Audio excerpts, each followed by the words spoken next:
안녕하세요. 30대 여성입니다. 저는 한 번 이혼하고 재혼을 했어요. 이번에 재혼하는 과정에서 아주 기가 막힌 경험을 해 들려드리고자 합니다. 세상엔 참 다양하게 정신나간 사람들이 존재하는 것 같아요. 그런 사람들은 어떻게 그리 남의 인생 갉아먹는 걸 좋아하는지 모르겠어요. 납작들도 참 두껍네요. 그런 갑갑한 사람을 하나도 아니고 둘을 만났던 제 사연 한번 듣고 가세요. 제가 재혼을 하게 됐다고 했잖아요. 현재는 전과 다르게 너무 행복한 생활을 하고 있는데요. 현재 남편과 시댁 어른들을 만나 뵐 때마다 사람은 다 제 짝이 있다는 걸 느낍니다. 얼마 전 제가 잊고 있던 끔찍한 사람들을 또 만나게 되었는데 하필 결혼식장이었어요. 결혼식장은 제가 생각했던 것보다 훨씬 더 정신없고 신경 써야 할 곳이 많더라고요. 그런 상황에서도 결코 마주치고 싶지 않은 사람들을 만났었는데요. 신부 대기실에 앉아있는데 전 남편과 전 시모가 찾아온 겁니다. 대체 그 사람들이 뭐하러 이곳에 왔는지, 그들을 발견하자마자 그렇잖아도 정신없는 상황에 더 머릿속이 복잡해졌어요. 오히려 그들을 발견한 뒤로 다른 하객들을 반겨줄 수가 없었습니다. 그 두 사람이 저를 축하하러 왔을 리 없다고 생각했는데 몰골도 진짜 그럴 만한 몰골이 아니더라고요. 일부러 저를 만나러 온 게 아니고서야 우연으로 마주칠 일도 없는 상황이잖아요. 게다가 제가 그 사람들을 한참 신경 쓰고 있는 순간 시모랑 눈도 마주쳤습니다. 그때부터 시모가 제게 직진해서 찾아왔는데요. 누가 봐도 꼬락서니가 말이 아니니까 다른 하객들까지 당황해서 우리 사이를 힐끔거리기 시작했어요. 저도 괜히 제 결혼식보다 상대 배우자에게 피해가 갈까봐 순간적으로 예민해졌습니다. 제 앞으로 냉큼 다가온 전 시모를 차갑게 바라봤어요. 감히 우리 아들을 버리고 재혼을 해? 우리 집이 망한 게 다 누구 탓인데 사람 인생 망쳐놓고 너만 쏙 빠져나갈 줄 알았냐? 너도 오늘 이 자리에서 인생 바닥 한번 쳐봐라. 그때 시모가 제 머리채를 잡으려고 했습니다. 그러나 시모가 신부 대기실을 들어서기 전에 행색을 수상하게 여긴 사람들이 직원들에게 이 사실을 미리 말했었나 봐요. 그래서 직원들이 시모랑 전 남편을 주시하고 있었던 것 같아요. 시모가 제게 손을 대기 전에 다행히 직원들이 들이닥쳐서 시모를 말려주었습니다. 내가 왜 이렇게 망가졌는지 알면 당신들 나한테 이렇게 못해. 젊은 사람들이 상황을 똑바로 확인할 줄 알아야지. 당신들 엄마 일이라고 생각해봐. 당신들 엄마가 억울한 입장이라고 해도 이렇게 나올 거야? 시모가 몸부림을 치며 고함을 지르자 전 남편까지 시모를 뜯어말리기 시작했는데요. 아무래도 이 소란을 무시하기엔 무리였습니다. 남편까지 달려오고 말았어요. 이런 모습을 보이게 돼서 얼마나 창피했는지 모릅니다. 전 남편이랑 전 시모가 저 때문에 집안 망했다는 소리를 하면서 하소연을 했는데 그게 사실이었다면 제가 이렇게 사연을 쓰지도 않았겠죠.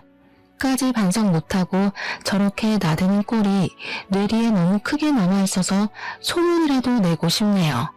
불과 작년까지의 일이었습니다. 전 남편과 긴 결혼 생활을 한 건 아니었어요. 1년 좀 넘게 지내다가 못 참고 이혼을 하게 된 건데요. 이혼이 오직 하나의 이유만으로 결정짓는 사람들은 없을 겁니다. 저도 그 사람들한테 쌓인 게 많았는데 그게 터져서 이혼을 한 거거든요. 기억나는 대로 말씀드려보자면 신혼여행 때가 바로 생각나네요. 결혼식하고 신혼여행 다녀올 때만 해도 별다른 문제는 없었어요. 근데 신혼여행 갔다가 귀국하는 길에 면세점에서 시모 선물로 화장품 산 게 화근의 시작이 되었습니다. 선물 사갔다가 욕 들어먹었어요. 물론 받는 사람의 입장도 생각해서 선물을 하는 게 맞겠죠. 제가 시모의 취향을 모르고 정말 엉뚱한 물건을 샀다면 저도 욕먹을 만했다고 이해할 수 있습니다. 그러나 제가 사간 건 일단 대중적인 제품이었고 그리 가볍지도 무겁지도 않은 금액대였어요. 그저 빈손으로 시댁을 방문하기 좀 그래서 여행 다녀오는 김에 선물을 샀던 겁니다. 그런데 제가 시모한테 처음 들은 말이 뭔 줄 아시나요? 화장품? 너는 왜 물어보지도 않고 쓸데없이 돈을 쓴 거니? 센스 있는 며느리들은 시모 체면 세워준다고 명품 하나 해준다던데. 돈 많이 번다고 해서 득 좀 보나 했더니 씀씀이가 가난하기 짝이 없구나. 저를 타박하시더라고요. 선물도 보는 사람 앞에서 뜯어보는 것까진 괜찮지만 그 선물을 대하는 표정이랑 태도가 너무 꿀사나웠어요. 그날 처음으로 시모의 욕망 그득한 모습을 보았던 거예요. 그걸 보고 아차 싶었지만 저는 이미 신혼여행을 다녀온 새댁의 처지였습니다. 아무리 선물이 마음에 안 들어도 사온 사람 생각해서 제 앞에선 조심해줘야 하는 거 아닌가요? 나이 많다고 어린 사람 앞에서 예의 안 차리는 건 옛날 방식 아닙니까? 그 와중에 남편은 눈치 없이 자기 엄마 기분 상한 것만 생각하더라고요. 너무 뭐라 하지 마. 그래도 엄마한테 잘 보이고 싶어서 신중하게 고른 건데. 다음에 명품백이라도 사주겠지. 엄마 말대로 며느리가 진짜 돈 잘 벌잖아. 제가 평범한 회사원이지만 연차가 높아서 연봉도 좀 높습니다. 공무원 아니고 사기업에서 근무하고 있었어요. 남편이랑 당연히 서로 연봉 밝히고 결혼했습니다. 제 연봉 때문에 시모가 결혼 인사하던 제게 그렇게 잘해줬던 걸로 기억해요. 제가 자기한테 돈을 많이 쓸 거라고 생각했나 봐요. 아무튼 전 그날 이후로 시모한테 감정이 꽤 상해버렸습니다. 그렇게 무례하고 이중적인 사람은 처음 봤거든요. 남편한테 시모 행동에 대해 얘기를 해도 남편은 전혀 심각하게 받아들이지 않았어요. 오히려 제가 시모 마음을 이해 못해줘서 은근 속 좁은 사람 취급을 하더라고요. 처음이니까 남편의 말에 어쩔 수 없이 납득을 해줬습니다. 하지만 그 납득도 얼마 못 가 빠르게 걷어졌는데요. 도무지 제가 이해할 수 없는 일이 일어난 겁니다. 시댁에는 시모가 한 명 있는데요. 시모가 신혼여행 다녀와서 식구들 선물로 초콜릿을 사왔거든요. 근데 자기 딸내미라 그런지 초콜릿 하나에도 엄청 감동을 하면서 기특하게 여겨주더라고요. 그렇다고 제가 무슨 말을 한 건 아니었습니다. 그저 초콜릿을 받아서 바로 가방에 넣었을 뿐이었어요. 그런데 그걸 서운하다고 하면서 시모가 은근 저를 흘겨보더라고요. 너 지금 우리 애가 초콜릿 사왔다고 무시하는 거냐? 쓰지도 못할 화장품 사와서 처박아둘 바엔 언제든지 먹을 수나 있는 초콜릿이 낫지. 그게 뭐 불만이라고 뜯어보지도 않고 가방에 쑤셔넣어. 초콜릿인 거 이미 다 알고 있는데 굳이 뭐하러 여러 개를 뜯어요. 남편이 뜯어놓은 거 한 입 먹으면 되는걸. 그리고 제가 드린 선물이 마음에 안 드시는 거 알겠는데 대체 언제까지 언급하실 거예요? 어머님이야말로 저 무시하는 거 아니세요? 어머머, 얘 말하는 꼬락서니 봐라. 뭐라고? 시간 지나면 눈치 좀 생길 줄 알았더니 완전 막 나가네. 며느리는 시댁 사람 비위 잘 맞춰야 되는 거 모르니? 네, 맞아요. 제가 눈치가 없어요. 초콜릿 좋아하시는 거 미리 알았으면 초콜릿으로 사올 걸 그랬네요. 걱정 마세요. 어머님 생신 때 브랜드 있는 명품 초콜릿으로 선물 드릴게요. 이러면 비위 좀 맞추는 격이죠? 시모는 자기 딸한테 받은 초콜릿 때문에 제게 더 심한 욕을 하지도 못했습니다. 초콜릿을 들고서 저를 향해 눈을 부릅뜨고 있는데 보기만 해도 속이 시끄러워 보이더군요. 그 난리가 있고 한 달 뒤가 시모 생신이었는데 저는 정말 시모가 산 초콜릿보다 더 고가 제품을 구매해 선물로 드렸어요. 그때 전 시모가 없었을 때라서 시모가 솔직하게 자기 감정을 표출하더라고요. 제가 사준 초콜릿을 제게 던져버리며 자리에서 벌떡 일어나셨어요. 네가 사람을 아주 제대로 놀리는구나. 나한테 복수라도 하는 거냐? 어디서 이딴 게 굴러들어온 거야? 돈도 있는 사람이 더 한다더니 그래봤자 재벌도 아니면서 어지간히 몸살인다. 어머님께서 초콜릿에 미쳐있는 줄 알았는데 그건 또 아니라니까 당황스럽네요. 어머님이야말로 재벌 사모도 아니면서 바라는 게 참 과분하신 거 아니에요? 사람은 분수에 맞게 살아야지 배보다 배꼽이 큰 걸 바라면 망하는 법이에요. 생신은 축하드리는데 앞으로 어머님 태도가 이런 식이면 내년 선물도 초콜릿일 거예요. 시모는 결국 제 당돌함에 참지 못하고 뺨을 날렸습니다. 자기 생일을 망쳐놨다면서 저보고 꺼지라고 했어요. 본의 아니게 시모의 생신에 최악의 기억을 선물해 드린 셈이었습니다. 거기서 저는 시키는 대로 시모한테 인사하고 나왔는데 남편은 저를 따라 나오지 않았어요. 저랑 시모랑 신경전 벌이는 걸 보고 제가 처맞는 걸 보면서도 남편은 시모 기분 맞추기 급급했습니다. 나중에 귀가한 남편한테 그 부분이 서운했다고 말했더니 남편의 변명은 이러했어요. 겉으로 엄마 편을 들어야 당신이 나중에 편해지지. 내 속마음대로 당신 편만 들어봐라. 그 화살이 다 누구한테 가겠어? 남편은 자기만의 방식으로 중립을 지키는 거라고 했지만 실상은 그저 말만 번지르르 했고 미꾸라지처럼 상황을 잘만 피해가는 꼴이었습니다. 아무짝에 쓸모도 없는 중간다리였어요. 결혼하기 전만 해도 남편한테 실망한 적이 없는데 어떻게 결혼하자마자 이렇게 다른 기분을 느낄 수 있는지 모르겠네요. 이제 겨우 갈등의 시작이었는데 그 이후로는 제가 얼마나 시달리고 살았겠습니까? 일단 남편이 갈등을 싫어했기 때문에 제게도 딱히 시비를 걸던 때는 아니었어요. 오히려 다툼 안 나도록 이쪽 저쪽 비위를 맞춰주던 시기였죠. 그래서 저도 남편한테 딱히 화를 많이 냈던 건 아니었습니다. 차라리 그런 박쥐 같은 모습만 보였다면 제가 어떻게 참아보려 했을지도 몰라요. 그러나 남편이 본격적으로 사고를 치기 시작하면서 제 스트레스의 원인이 되는 사람은 둘로 늘어나 버렸습니다. 남편이 저와 한마디 의문도 없이 직장 동료와 다툼으로 회사를 때려치운 겁니다. 성질머리를 참지 못해서 욱했던 거예요.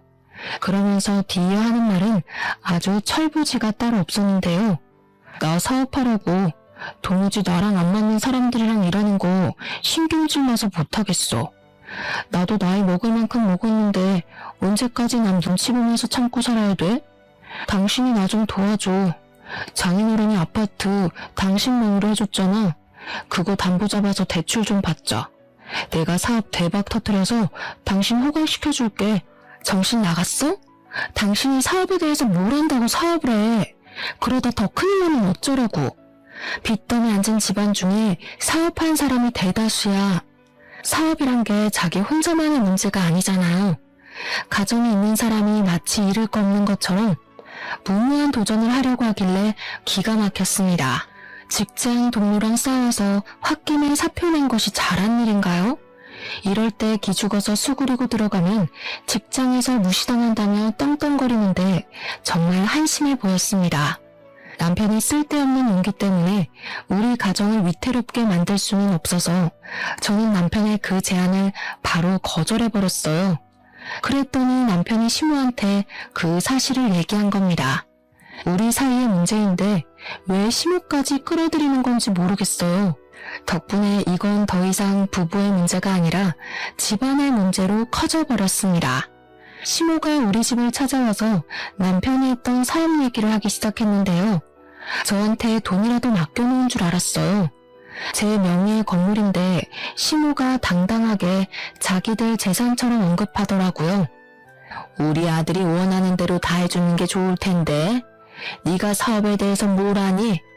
어차피 우리 아들 잘 되면 너한테도 좋은 거 아니야? 대체 무슨 근거로 미쳐놓는 자기 아들의 사업을 지지하고 있는 건지 이해가 안 되었어요. 사업에 대해서 모르는 건 시모뿐만 아니라 남편도 마찬가지였거든요. 모르는 게 상책이라는 말도 있지만 사업만큼은 그런 말과 관련 없다고 생각했습니다. 그래서 시모의 설득에도 저는 그저 싫다고 거절했어요. 그랬더니 시모가 퇴근하고 나서 저녁마다 시집살이 시키려 작정하고서 저희 집을 찾아오더라고요. 남편도 시모와 같은 뜻인 입장이라서 멋대로 집 비밀번호를 알려준 거였어요. 그때부터 저는 남편과 제대로 등을 지기 시작했습니다. 제가 일방적으로 남편을 무시하려고 했어요. 저를 그렇게 압박해오면 제가 항복할 줄 아는 것 같더라고요. 그런다고 한들 사업이 누구 집 개 이름도 아니고 능력 없는 사람들 입에 오르내릴 만큼 가벼운 일이 절대 아니라고 생각했으니까요. 하지만 시모의 간섭과 고나리질이 스트레스인 건 어쩔 수 없었습니다. 저도 일을 하는 사람이니까 직장에서 받는 스트레스가 있을 거 아니에요. 퇴근하고 오면 좀 쉬고 싶은데 시모가 저를 기다리고 있으니 스트레스가 배로 끓어오르더라고요. 너무 쉬고 싶어도 시모의 주둥아리가 제 뒤를 쫓아왔습니다. 먼지가 너무 많다느니 설거지거리가 잔뜩 쌓였다느니 반찬은 왜 이렇게 부실하냐느니 말이죠. 제가 집안 청소를 안 하는 것도 아니거든요.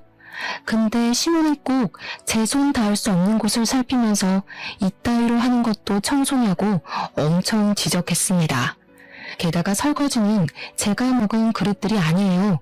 시모가 우리 집을 들락거리면서 일부러 만들어 놓은 설거지들이었죠. 저도 어디 해보자는 뜻으로 시모에게 맞서서 나름 무심하게 대응은 했는데요. 이게 안 풀리고 쌓이다 보니까 너무 가슴이 갑갑하더라고요. 집안 꼬락선이 잘 돌아간다. 너는 어떻게 칭찬할 만한 구석이 없니? 너 때문에 우리 집안까지 재수가 없으려고 해. 안 되겠다. 너 그냥 직장 때려치워라. 네가 살림을 한 번도 제대로 해본 적 없으니까 이 모양이겠지. 내가 확실히 가르쳐 줄 테니까 내일부터 직장 그만두고 우리 집에 출근해. 그쪽으로 출근하면 월급은 있나요? 제 직장보다 배울 것 없는 집에 가서 고작 배운다는 게 집안일인데 돈도 안 주실 건 아니죠? 원래 사람을 스카우트하려면 연봉 협상이란 거래요. 뻔뻔하게 피 한 방울 안 섞인 저더러 가족인데 무슨 돈 타령이냐고 하실 건 아니길 바랄게요. 얘가 진짜 정신 나간 년이네. 우리한테 돈도 안 써. 제 남편 사업도 못하게 해. 하물며 나한테 명품이라도 하나 해준 적 있니? 잘하는 것도 없고 예쁜 짓도 안 하는 것이 무슨 돈 타령이야. 시애미가 하라면 그렇게 하는 거지. 제가 앞으로 어머님을 어머님으로 안 모시겠다고 하면 그만 아닌가요? 저 어머님한테 예쁜 짓 할 생각 없고 비위도 안 맞추고 싶어요. 어머님한테 며느리로 인정받고 싶지도 않고요. 그러니까 앞으로 저한테 아무것도 기대하지 마세요. 사서 실망하기 싫으시면. 제 말에 시모가 또 눈을 부릅떠 보였는데 그걸 무시하고 방으로 들어갔습니다. 안 그래도 시모가 가만히 있질 않고 따라오려고 하더라고요.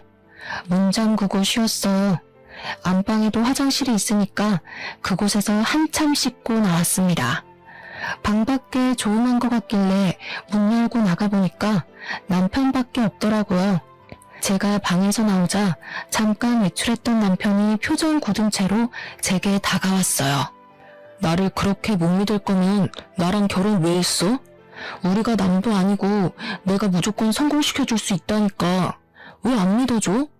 나는 당신이 내조 못해도 아무 말 안 했고 우리 엄마한테 예의 없게 굴어도 최대한 참았어. 너는 네가 하고 싶은 대로 살아야 되고 나는 그러면 안 되냐? 와, 피해자인 척 잘한다. 네 말에 억울함은커녕 이기적인 내용밖에 없는데 어쩜 그렇게 손해보고 있는 얼굴을 할 수가 있어? 당신이 이렇게 연기 잘하는 사람인 줄 몰랐네.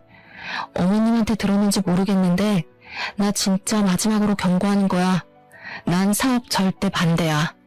제가 매번 똑같이 경고를 했더니 남편은 그렇게 저한테 항복하는 듯 했습니다. 더 이상 안 따졌거든요. 신혼집 비밀번호도 바꾸었어요. 시모한테 또 집 비밀번호 알려줄 생각이면 친정 가서 지내겠다고 했는데 그 뒤로 시모가 집을 안 찾아오더라고요. 시모한테 연락은 딱히 없었지만 시모 전화번호도 그냥 다 차단했습니다. 그리고 한동안 남편이 잠잠하길래 저는 그가 다시 취직 준비를 하고 있는 줄 알았어요. 일자리도 없는데 매일 외출을 하더라고요. 그런데 그마저도 제 착각이었습니다. 남편의 똥꼬집이 어디 갈 리가 없는데 아니랬어요.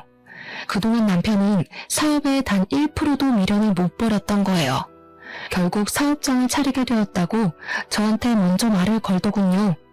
무슨 돈으로 했냐니까 시모가 시댁을 담보로 접고 대출을 받았다고 하는 겁니다.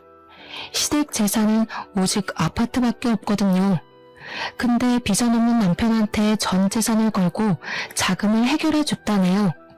벌써 사무실까지 다 꾸려진 상태로 제게 말을 하는 거였어요. 할 수 없이 저도 체념하고 들었던 것 같아요. 우선 정확하게 뭐 하는 사업인지 몰라서 물어봤습니다. 그런데 물어볼 때마다 남편이 이상하리만큼 예민하게 반응하는 겁니다. 왜? 내가 어디 음지에서 돈 벌어오는 걸까봐? 네 돈 빌려서 하는 것도 아닌데 아직도 의심이 많다? 어차피 넌 말해줘도 모르는 사업이야. 남자가 하는 일에 일일이 신경 쓰지 마. 그래, 알아서 잘해봐. 나한테 도와달라고 손만 안 벌리면 돼. 나 분명 말렸는데 무시하고 시작한 건 당신이니까 내 탓도 하지 말고. 남편은 아주 자신감이 넘치는 상태였습니다.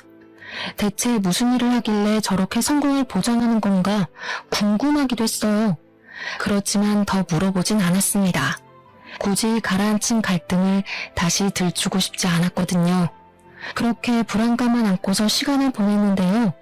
의외로 남편 사업이 정말 잘 되는 건지 돈을 꽤나 버는 것 같더라고요. 사업 시작한 지 2달 만에 생활비만 무려 월 300만 원씩 턱턱 갖다 주는 게 아니겠어요? 이렇게 큰 돈은 어디서 났어? 정말 당신이 사업해서 벌어온 돈이야? 그렇다니까. 이제야 남편 능력 좀 믿겠냐? 앞으로 더 승승장구할 날만 남았으니까 벌써부터 놀라지 마. 우리 빚 다 갚고 나면 당신 일 그만두고 집에서 쉬어도 돼. 솔직히 남편을 많이 아팠는데 좀 충격이었어요. 정말 사업이 더 잘 맞는 사람이었나 싶었고 그동안 사업을 말렸던 제가 잘못 판단했던 거라 생각하기까지 했어요. 어떤 사업을 하는지는 그때까지도 몰랐지만 좋은 게 좋은 거지 하고 생각해서 남편이 주는 생활비를 고스란히 받았습니다. 마치 부자가 된 것처럼 행복하게 사치를 부렸고 먹고 싶은 거 다 먹어가며 펑펑 썼죠. 남편 일이 잘 풀리자 시모의 관계도 저절로 회복이 되었는데요. 시모는 저에게 남은 앙심이 큰지 마치 재벌 사모라도 된 것처럼 저한테 자부심을 부리기 시작했어요.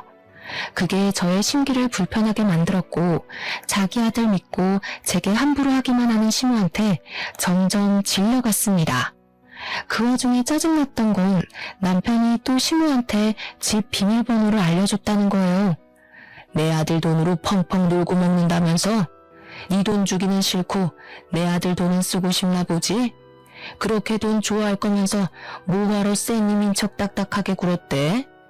앞으로 우리 아들이 돈 필요하다고 하면 군말 없이 대줘라. 알겠니? 제 돈을 왜 어머님이 이래라 저래라 하세요. 그때 돼서도 결정은 제가 해요.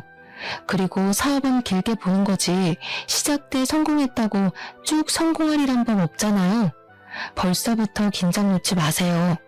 남편이 돈을 많이 벌어다 주니까 시모 입장에선 제가 그만 꼬리를 내리고 넙죽 엎드려야 한다고 생각한 것 같아요. 저도 남편이 생활비를 많이 가져다 주면 좋죠. 그런데 그걸로 비굴해지긴 싫거든요. 그래서 저만의 소신은 끝까지 굽히지 않았던 건데 시모가 그게 마음에 안 들었나 봐요. 아들이 자기의 유일한 방패막인지 제 행동을 과장해서 남편한테 고스란히 말하더군요.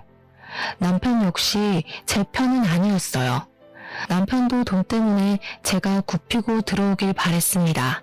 자기 돈 많은 걸 자꾸 내세우면서 허세를 엄청 부렸고요.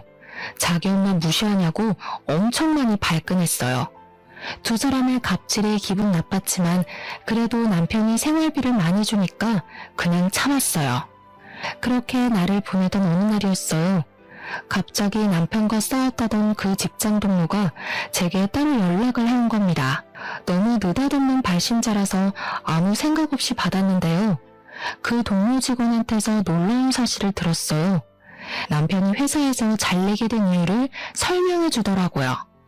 저는 남편이 동료 직원이랑 싸워서 스스로 사표를 낸 걸로 알고 있는 상태였는데 동료 직원이 말하는 건 달랐습니다. 남편이 휴대폰으로 코인하다가 상부에 들켜서 잘렸다는 말을 하더군요. 회사를 나가서 더 자유롭게 코인을 하고 다닌다고 했어요. 알고 보니 남편이 제게 주는 엄청난 생활비를 코인으로 벌어주고 있었던 거예요. 머리끝까지 소름이 돋았고 얼마나 화가 났는지 몰라요. 너무 큰 배신감이 느껴졌지만 일단 남편에게 티는 안 냈습니다. 불같은 성격의 남편이 무슨 짓을 더 할지 모르니까요. 이걸 어느 타이밍에 어떻게 밝히는 것이 좋을까 생각만 하며 며칠을 보낼 때였습니다. 어느 한날 갑자기 남편이 사업 자금이 더 필요할 것 같다며 제게 2억을 요구하더라고요. 원래 더 큰 성장을 하려면 사업장을 넓혀야 되는 법이야. 지금 내 사업 한참 잘 되고 있고 더 잘 될 수 있는데 자금이 부족해서 발전이 안 돼. 그러니까 당신이 좀 보태줘. 당신도 내 능력 직접 확인했잖아. 앞으로 생활비 300만 원보다 더 갖다 줄 수도 있어. 그 말을 나보고 믿으라고. 망해서 2억이 필요한 건 아니고 내가 분명 나한테 손 벌릴 생각하지 말라고 했지. 잘 되고 있든 말든 네가 벌인 일이니까 네 알아서 해결해. 아무래도 남편이 코인 때문에 돈을 잃은 것 같았습니다. 동료 직원한테 그 말을 안 들었다면 빌려달라는 남편의 말에 응했을 수도 있어요. 실제 남편의 사업이 잘 되고 있는 줄 착각했을 테니까요. 하지만 제가 남편의 숨겨진 비밀을 알고 있잖아요. 제 돈까지 다 날려버릴 게 안 봐도 뻔한데 어떻게 주겠습니까? 이 사람들은 왜 돌아가면서 제 돈을 그렇게 탐내는 건지 모르겠는데 제가 남편의 자금 사정을 또 모른 척하자 또 시모가 저를 찾아왔습니다. 이번엔 집에 들어서자마자 들고 있는 가방으로 제 머리통을 후려치시더라고요. 내가 너처럼 말 안 통하는 인간은 처음 본다. 우리 아들이 그동안 벌어다 준 돈이 얼만데 생각 없이 받아 처먹을 때는 좋아 죽더니 도와달라고 하니까 또 내 아들을 무시해? 도와주기 싫으면 내 아들이 준 돈 다 토해내. 누가 들으면 그 많은 생활비 저 혼자 쓴 줄 알겠어요. 맞벌이 하는 입장에서 그 돈으로 남편 맛있는 거 해먹이는데 거의 다 썼거든요. 저 개인적으로 쓴 거 전혀 없고 남편이랑 놀러 갈 때만 썼다고요. 너랑 말만 섞으면 내가 아주 혈압이 올라. 나 더 이상 너 같은 년이랑 얼굴 보면서 살기 싫다. 당장 내 아들이랑 이혼해. 이혼이요? 와, 내가 왜 그 생각을 못했지? 말씀 잘하셨네요. 그래요, 이혼할게요. 저 그이 없어도 잘 살 수 있거든요. 이혼은 생각도 못하고 있어서 혹 2개 달고 평생 어떻게 사나 고민 많았는데 해결책 추천해줘서 감사해요. 어머님께서 주는 마지막 선물이라고 생각할게요. 시모는 제가 이혼이란 말에 항복이라도 할 줄 알았는지 어김없이 당황하는 모습을 보였어요. 저를 이 정도 겪었으면 그런 협박이 안 통하는 것 정도는 알 줄 알았는데 아닌가 봐요. 그렇게 원하는 이혼을 해주겠다니까 시모는 결국 더 말하지 못하고 씩씩거리기만 하다가 돌아갔습니다. 그리고는 자기가 알아서 1억을 더 담보대출 받아서 해줬어요. 대단한 아들 사랑이라고 생각했습니다. 저는 빚더미 앉기 전에 그만 이 집에서 도망을 가는 게 좋을 것 같았어요. 그래서 남편이 시모한테 이혼 얘기 전해 듣고 왔길래 번복 없이 미리 준비한 합의서를 건네주었습니다. 그래, 잘 됐네. 나도 나 이해해주는 돈 많은 여자 만나서 재혼할 거야. 나중에 나 놓친 거 땅을 치면 후회하게 될 거다. 남편의 원망을 기분 좋게 들어준 저는 그대로 깔끔하게 합의 이혼을 하였습니다. 제가 정말 아쉬운 것도 없고 싫은 소리도 안 하니까 남편은 그게 더 얄미워 보였나 보더라고요. 갑자기 저한테 바람만 내는 소리를 하대요? 생각하는 것도 딱 네 수준이다. 뭐라도 소송하고 싶어서 그러는 거면 한번 돈 들여서 뒷조사를 보던가. 어차피 헛다리일 텐데 굳이 소송비 날리지 말고 지금이라도 아끼는 게 좋지 않겠어? 제 말은 전 남편도 인정하는 부분이었습니다. 저를 따로 소송할 생각은 없어 보였어요. 아무튼 저는 그제야 지긋지긋한 돈타령에서 벗어날 수 있었습니다. 생각보다 깔끔한 이혼이어서 만족스러웠어요. 이혼을 하는 순간에도 시모는 얼굴을 비추지 않았는데요. 아무래도 자존심 때문에 제게 인사 따위 하고 싶지 않았나 봐요. 끝까지 며느리로 인정 안 한 거나 마찬가지겠죠. 그러거나 말거나 어떻게 생각하든 더 이상 제 삶에 그들을 끼워넣고 싶지 않았어요. 이제 다시 솔로의 삶을 얻었으니 행복할 일만 만들고 싶었습니다. 제가 이전부터 세계 일주하는 게 꿈이었는데 생각도 정리할 겸 시기가 딱 적당한 것 같더라고요. 그래서 이혼하자마자 가장 먼저 시행한 것이 바로 여행 티켓부터 끊는 거였어요. 시간이랑 경비 때문에 세계 일주까진 못하고 아쉬웠건만 돌았습니다. 세상 사는 게 이렇게 재밌고 행복하다는 걸 그때 처음 느꼈어요. 한국으로 돌아올 때쯤엔 막대 먹은 두 모자는 이미 제 머릿속에서 지워진 상태였습니다. 한국 와서도 저의 행복한 시간은 쭉 이어졌어요. 늘 배우고 싶었지만 마음을 품고만 있던 수영도 정기권을 끊었고요. 퇴근하고 집에 가면 영화 한 편 보면서 행복함을 느꼈습니다. 이혼만이 제가 사는 길이었는지 좋은 일은 끊임없이 이어졌어요. 저 이혼하고 얼마인가 승진도 했잖아요. 어쩜 이렇게 행운만 따르는지 모르겠어요. 제가 결혼한다고 직장 그만뒀으면 어쩔 뻔했습니까? 행복한 시간이 길어질수록 과거의 상처는 더 빨리 잊혀갔는데요. 어느 날 직장에서 제휴맺은 리조트에 할인가로 갈 수 있다는 공고가 올라왔어요. 휴양지를 좋아했던 저는 당장 신청했습니다. 혼자 놀러가서 그동안 배웠던 수영 연습도 했었어요. 그런데 그곳에서 그만 사고가 나버린 겁니다. 수영하다가 쥐가 내려서 그대로 물속에 빠져버렸어요. 물에서 쥐가 나면 왜 큰일 난다고 하는지 그때 강하게 느꼈습니다. 제가 아무래도 앞으로의 운을 그날 다 쓴 게 아닌가 싶은데요. 제가 빠진 순간 저 혼자 있었던 게 아닌지 어떤 남자가 저를 바로 구해주었어요. 그런데 거기서 끝난 게 아니라 그 남자와 의외의 인연이 돼서 통성만을 하게 되었습니다. 대화를 하다 보니 알게 된 건데 그 남자는 한 회사에 사장을 하고 있는 사람이었어요. 아빠한테 회사를 물려받은 지 2년이 되었다고 하더라고요. 저랑 또래였는데 벌써 어느 자리에서 큰일을 하고 있다니까 존경스러웠습니다. 그 뒤로 여행하는 동안 그 남자와 연락을 많이 했어요. 솔직히 그 남자가 무슨 마음으로 그러는지 알겠더라고요. 그의 마음이 좀 부담스러웠는데 그건 지난날의 상처가 떠올랐기 때문이었어요. 두 번 다시 남자를 사귀고 싶지 않았거든요. 혼자가 편하다는 걸 알았고 결혼은 제게 아무짝에 쓸모없는 문화라는 것도 알았으니까요. 그래서 제 마음을 솔직하게 말씀드렸어요.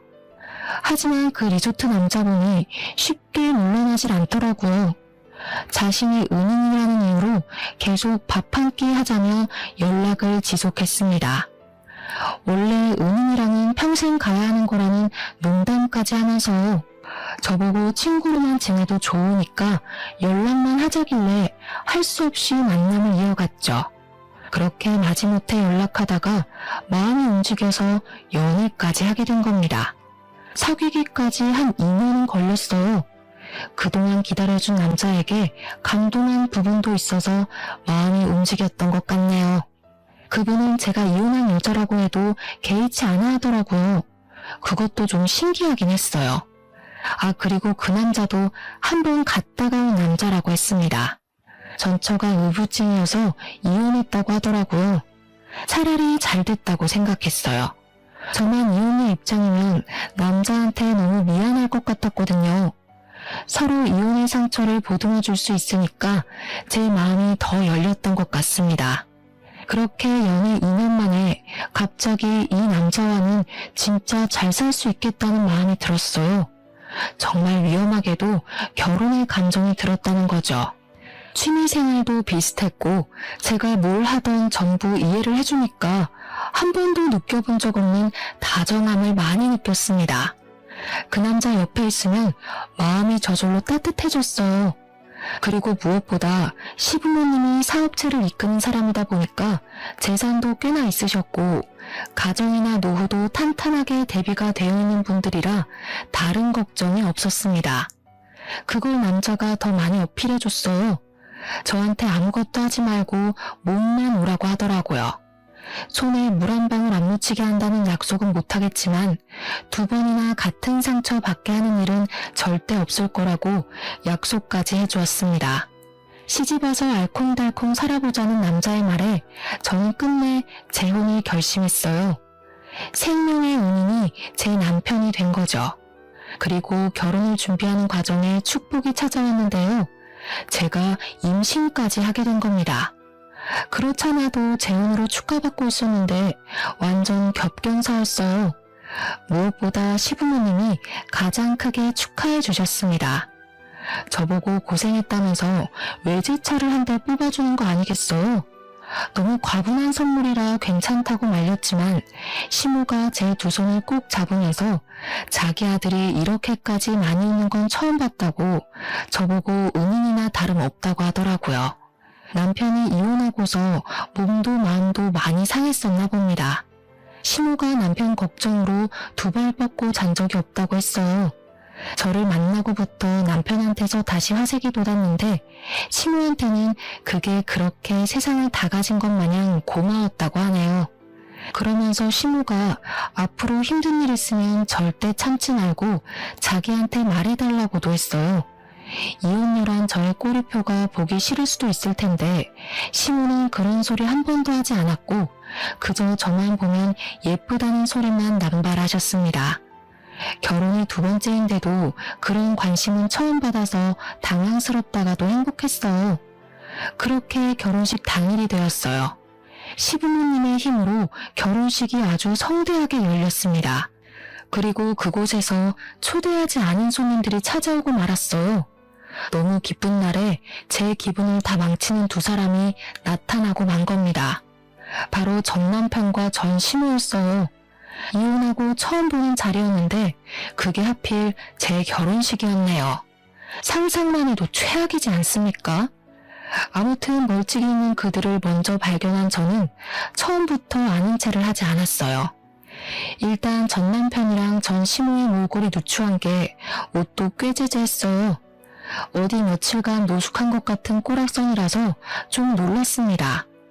딱 보니까 전 시모가 뒤늦게 전 남편한테 투자한 전 재산마저도 날린 것 같은 모습이었어요. 그렇게 그들을 몰래 쳐다보다가 전 시모가 저랑 눈이 딱 마주쳤을 때 신부 대기실로 쳐들어온 겁니다. 앞서 말씀드렸던 것처럼 시모는 저 때문에 인생 망했다고 제 손에 들린 부케를 내던지며 말을 했죠. 결국 전 남편과 재혼할 남편까지 신부 대기실로 다 모이는 상황이 발생했어요. 남편에게 이 꼴을 안 보이고 싶었는데 얼마나 수치스러웠는지 모릅니다. 남편은 제게 왜 그러냐고 이 사람들이랑 무슨 사이냐고 묻길래 저 솔직히 말해줬습니다. 내 전 남편과 전 시모라고 말이죠. 그러니까 제 사정을 다 아는 남편의 인상이 세게 구겨지더라고요. 남편이 전 남편한테 한마디 하려고 했는데 그 순간 아무 말도 못하고 다시 입을 닫아버렸습니다. 남편은 전 남편이 아닌 전 시모를 한참 보면서 무언가를 떠올리는 표정을 하였어요. 그러다가 생각하려던 게 떠올랐는지 남편이 저한테 귓속말을 하더라고요. 우리 회사 화장실 청소하시던 아주머니 같은데 내가 이력서 보고 뽑았던 기억이 있어. 남편 얘기를 듣자마자 말도 안 되는 소리라고 생각했어요. 남편이 다른 사람이랑 착각한 게 아닌가 싶었습니다. 왜냐하면 전 시모는 허리가 안 좋다며 집에서 쉬기만 하는 사람이었거든요. 절대 나가서 굳은 일을 할 위인이 못 됩니다. 전 남편이 일자리 잘려서 생활비랑 용돈이 없을 때도 절대 바깥일을 안 했던 사람이었어요. 그런데 청소라니 당연히 남편이 착각했다고 생각했죠. 하지만 전 시모 반응은 좀 눈길이 갔습니다. 눈에 띄게 남편을 모른 체 하려고 하더라고요. 그때 남편이 제게 귓속말로 쐐기 박는 소리를 했는데요. 아니야, 맞네. 아들이 코인으로 쫄딱 망해서 노숙하고 있다고 제발 도와달라 그랬었어. 담보대출을 많이 해서 집을 잃었다고. 얼마나 사정했는데 그때 저 아줌마 보면서 참 불쌍한 인생이라 생각했었다고. 남편의 말이 맞았어요. 역시 그 두 사람은 코인 때문에 재산을 날려서 알거지가 된 거였습니다. 도무지 방도가 없던 전 시모가 결국 자기 고집을 꺾고 일자리를 구했나 봐요. 나이 70살 먹었어도 돈이란 건 죽을 때까지 없어선 안 되잖아요. 허리도 안 좋은 전 시모는 어쩔 수 없이 아들 대신 생활비를 벌고 있는 사정이었던 거예요. 그게 하필 남편의 회사라는 것이 정말 기상천외한 일이었습니다. 저랑 남편이 계속 속닥거리자 전시무가 뿔이 났는지 제게 또 한 번 소리쳤는데요. 남편이 제 앞을 든든하게 막아주고 있어서 무섭진 않았습니다. 우리 아들은 피눈물 흘리는데 넌 아주 낯빛이 좋다. 어디서 남자 하나 후려서 인생 펴볼 작정인가 보지? 내가 내 아들 인생 망친 년 행복하도록 가만둘 것 같니? 넌 잘못 걸렸어. 내가 뭔 짓을 해서든 네 인생도 우리 아들처럼 만들어줄 거야. 왜 남 탓이세요? 그쪽 아들 그렇게 된 건 그쪽 탓이잖아요. 그쪽이 돈에 미쳐가지고 되지도 않은 사업하겠다는 아들한테 투자만 안 했어도 노숙 신세는 안 됐을 거 아닌가요? 그래, 말 잘했다. 너 우리 아들 코인인가 뭔가 하는 거 알았던 거지? 그래서 우리한테 복수하려고 몰래 쏙 빠져나갔냐? 미리 알았으면 뜯어말릴 생각을 해야지 어떻게 홀라당 집까지 팔아먹게 만들 수가 있어? 부부였으면 그 정도 책임은 같이 져야 되는 거 아니니? 잘 되면 내 탓, 안 되면 남 탓하는 건 여전하시네요. 그래서 제가 하지 말라고 말렸던 거 기억 안 나세요? 그때도 사람 하나 잡아먹을 것처럼 돈 달라고 소리 지르더니 된통 당해보니까 대체 왜 그랬을까 싶어요? 저 복수한 거 맞아요. 하도 모자가 말귀를 못 알아듣고 허황된 꿈에 미쳐있길래 제발 정신 차리라고 현실 좀 경험하게 해줬을 뿐이에요. 대신 앞으로 사업 안 할 거잖아요. 좋은 경험 배운다고 생각하세요. 그때 전시모가 바닥에 떨어져 있는 부케를 냉큼 줍더니 저한테 던졌습니다. 그걸 남편이 막아주지 않았다면 얼굴을 맞았을 거예요. 남편은 날라온 부케를 붙잡고서 전시모한테 성큼 다가갔어요. 그리고는 제게 귓속말로 얘기했던 사실에 대해 물었습니다. 청소 아주머니 맞죠? 저 모르겠어요? 아줌마가 하도 무릎 꿇고 빌길래 제가 취직시켜준다고 했잖아요. 평생 은인으로 모시겠다고 하더니 은인 얼굴도 못 외우고 은인 결혼식 망치러 온 거예요? 뭐? 이 사람은 무슨 소리를 하는 거야? 저런 년 인성 하나 못 알아보는 사람을 은인으로 둔 적 없거든요. 그럼 확인시켜 드릴게요. 오늘부로 해고니까 이제 출근 안 하셔도 돼요. 근로법에 신고해도 소용없어요. 그동안 같이 일하신 분들이 아줌마 일 더럽게 못하고 지각을 밥 먹듯이 한다고 하소연 많이 하더라고요. 근로자가 문제면 노동협회에서도 사장들 손들어주는 거 알죠? 그제야 전 시모의 얼굴이 새빨개지더니 안절부절 못했습니다. 남편한테 싹싹 빌고 싶은데 제가 있어서 체면을 차리는 것 같았어요. 결국 한마디도 못하고 전 남편을 데리고 도망가 버리는 거 아니겠습니까? 자기도 쪽팔린 줄은 아닌가 봐요. 그 초라한 뒷모습을 보는데 제가 미처 해결하지 못했던 채증이 이번에 싹 내려가 버렸네요. 그날의 그 모습을 마지막으로 더 이상 둘을 만난 기억은 없습니다. 남편 말로는 전 시모가 알아서 회사를 그만뒀다고 하더라고요. 역시나 제게는 자존심이 굽히고 싶지 않나 봅니다. 생계가 어려운 와중에 체면이나 생각하다니 아직도 정신 못 차린 게 분명하네요. 아무튼 저는 남편의 제안으로 휴직을 일찍 내고 집에서 쉬고 있는 중이에요. 남편이 계속 몸이 힘들면 일 그만둬도 된다고 하고 싶은 일 하면서 지낼 수 있게 작은 가게도 차려준다는데 남편한테 그런 부담은 주기 싫어서 여전히 거절 중입니다. 어쨌든 제 인생의 원인을 도려내니까 이렇게 행복할 수가 없어요. 역시 사람은 저마다 짝이 있는 것 같습니다. 다들 함께하는 사람이 꼭 영혼의 짝이길 바래요. 그럼 이만 끝내겠습니다. 감사합니다.